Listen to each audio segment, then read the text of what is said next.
Hello everyone. So ngày nắng cứ vô một pra to tại tông tên nông ca prepare time mà đông đượcក្នុងកម្មវិធីរបស់យើងគឺផុតធីដែលយើងប្រើប្រាស់នៅក្នុង Linux server អញ្ចឹងចំពោះគោលបំណងដែលយើងផថាហ្នឹងគឺដើម្បី combine file នៅក្នុង single file ហើយចំពោះគោលបំណងដែលយើងផប្រាស់ថាហ្នឹងគឺឧទាហរណ៍យើងមាន folder ជាច្រើនដែលមាន different files អញ្ចឹងយើងអាចយកអា different file ហ្នឹងគឺដាក់នៅក្នុង single file មួយបានអញ្ចឹងការ combine file គឺមានច្រើនមានថាមាន zip មាន bzip មាន gzip ទាំងអស់ហ្នឹងគឺធ្វើឲ្យ file ជាច្រើនដែលវានៅក្នុង different file វាអាចបង្រួមចូលគ្នាតាមរយៈដូចជាតាមយើងចង់ប្រើប្រាស់ bzip ក៏បាន gzip ក៏បានដែលដើម្បីឲ្យ file យើងទូចហើយនឹងកាន់តែទូចជាងនឹងទៀតអូខេចឹង back មកវិញចឹងខ្ញុំនឹងបង្ហាញអ្នកទាំងអស់គ្នាតើតងទៅនឹងការប្រើប្រាស់ថាតើតងទៅនឹងការ extract file ហើយនឹង archive file ចឹងចំពោះarchive បើយើងបកមកគឺមានន័យថាបើជាភាសាខ្មែរយើងមកគឺបង្រួមមកឧទាហរណ៍ខ្លីៗតើតងទៅនឹងឧទាហរណ៍យើងមានសភៅ5ក្បាលអញ្ចឹងយើងសភៅ5ហ្នឹងយើងដាក់នៅក្នុងប្រអប់មួយអញ្ចឹងមានន័យថាប្រអប់ហ្នឹងគឺវាអត់ទាន់បត់អីទាំងអស់អញ្ចឹងវានៅតែហុំទៅដែរអញ្ចឹងន័យថាយើងបង្រួបសភៅ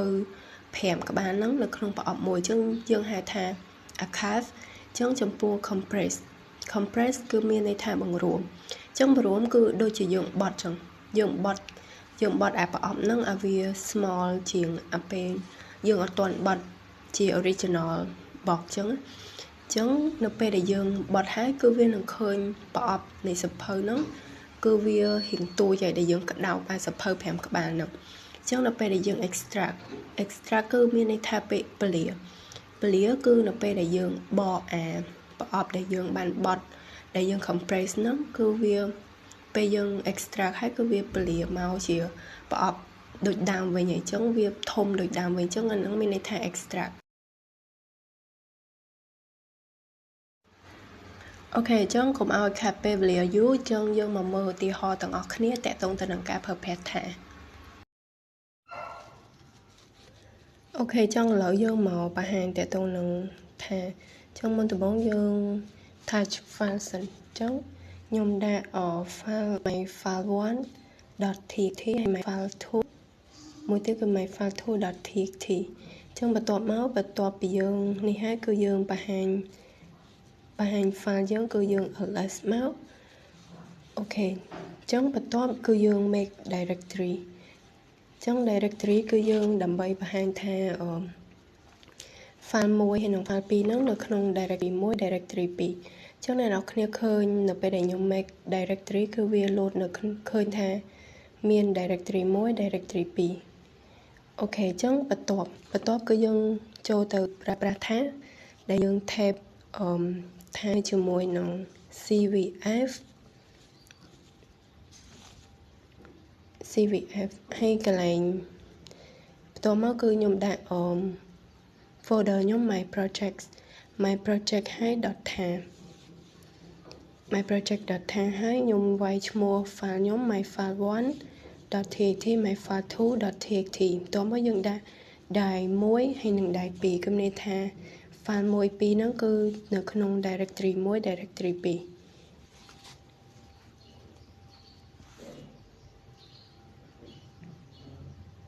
អូខេដូចអ្នកនរគ្នាបានឃើញអញ្ចឹងវា load file 1 file 2ហ្នឹងនៅក្នុង directory 1 directory 2ដែរ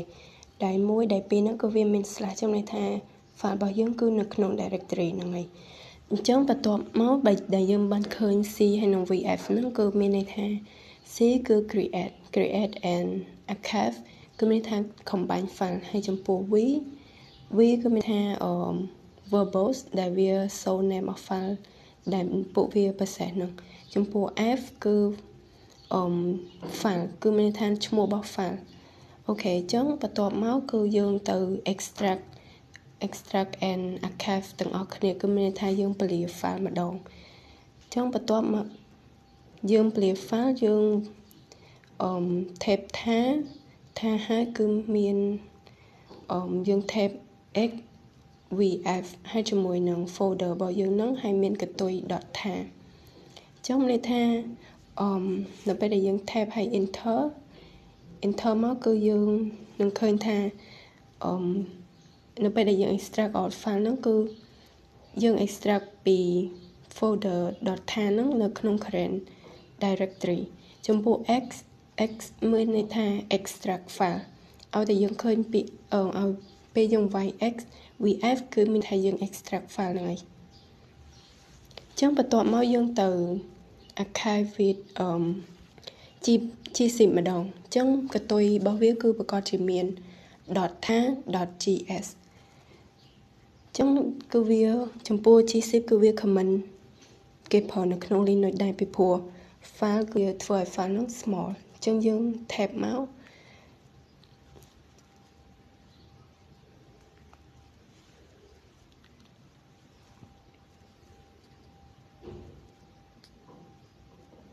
trong bây giờ thép cứ dùng đại máy file one máy file two hay đại môi đại pi hay chiều sẽ cứ complete slash này đọc nè trong là bây giờ dùng enter máu dương được khơi tha dương archive chữ mùi nâng chi xịn là ngày trong dương thời trăm tha z cứ miên cái lạnh c zvf z cứ bà hàng tha ở dương phỏ chi xịn trong đàm bay bà toát cứ đàm bay extract chi xịn bà khai cứ dương ai quay việc môi tiết cứ comment tha cứ dùng vài máu comment tha hay dùng đạn z sorry xzvf cho môi folder bao dưỡng tha hay nâng dot chi giật này nó kia chẳng có tôi chi giật cứ men tha chi xịp nâng này chẳng để dưỡng phò extract chi xịp bà khai nó cứ vì ọt bà hàn mà hay vì extract file nó tới chỉ current directory một ok trong bật top cứ dương từ phò tại tông từ nâng bi mà đồng cứ dương từ archive chỉ môi nâng bi xịp trong cái tôi bi xịp cứ vì miền cứ dot tha hay dot bi giật thủ anh nó cứ nên tha dương phò bi xịp trongแต่ต้องแต่1 B10 គឺវាប្រើដើម្បីឲ្យ small ទំហំ file នោះវាកាន់តែទូជាង G10 នឹងទៀត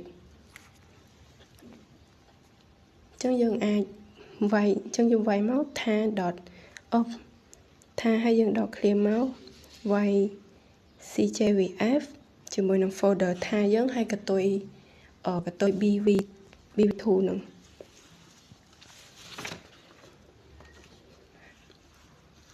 ជាមួយនឹង file យើងគឺមាន my file 1.txt my file 2.txt ហើយយើង enter មកអញ្ចឹងយើងនឹងឃើញបែបហ្នឹងហើយចំពោះ J គឺវាបង្ហាញថាយើងប្រើប្រាស់ជាមួយនឹង basic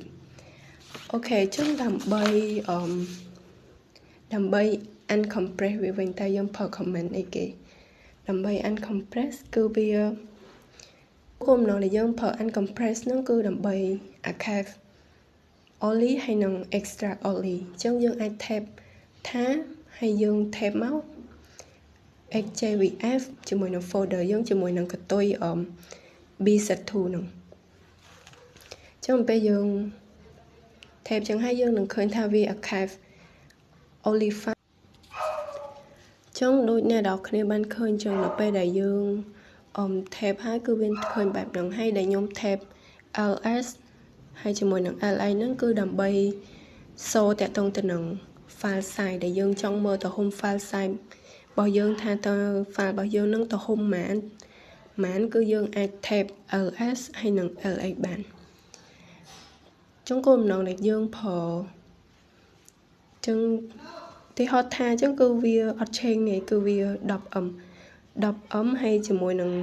ថា .gzip គឺជាទូទៅ 8m ដែលវាគឺអាចនិយាយកូដ compress មកចំពោះថា .b2 គឺវាជាទូទៅ 7.5 MB ហើយ គេចាត់ទុកថាវាជា base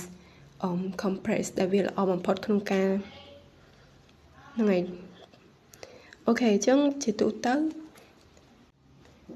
ចឹងនៅពេលដែលយើងចង់ remove file remove directory អីយើងគ្រាន់តែវាយ rm -1 -2 ឬក៏ rm -file my file 1 my file 2 នៅពេលដែលយើង ls មកគឺវាអត់ឃើញលោតនៅក្នុង comment យើងទៀតទេចឹងអ្នកនរគ្នាអាច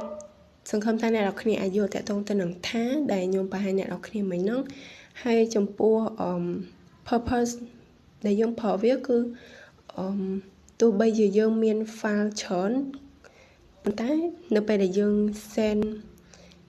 ម្ដងមួយគឺវាយូរហើយញ៉ៃចឹងទៅចឹងដំណោះស្រាយដែលយើងប្រើ archive